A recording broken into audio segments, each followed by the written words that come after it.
আজকে আমরা বানাবো ডাবের পুডিং। আগে কখনো বানাই নাই, এটাই প্রথমবার। আর কতগুলা নারকেল নিয়ে বসে পড়েছে। আর এই নারকেল ছেলের অবস্থা এত অলস যে কুড়াল দিয়ে নারকেল ফাটতেছে।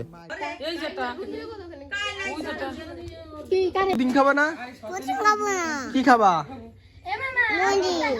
পুডিং বানানোর জন্য প্রয়োজন নারকেলের অনেক পানি, এই জন্য আমরা অনেকগুলা ডাব নিয়ে বসেছি। নারকেলের পানি প্রয়োজনে নারকেল না পেয়ে ডাব নিয়ে বসেছি, মজা করলাম।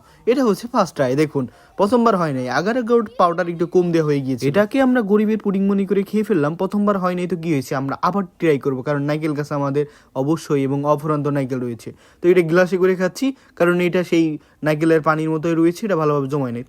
আমাদের সাধু ও 4বার না 3বার, কয়বার বানাইছে? 3বার ডাললাম আমরা। আরে আমি ডালতেছি ডাল তোরটা তুই ডাল। 3বার বানানোর পরে তারপর আজকে শক্ত হইছে আগার পাউডারে।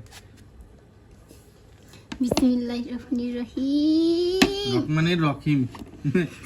সাইড কোনা কাটাবে না, আমি আগে কাটতে চলে আসছি।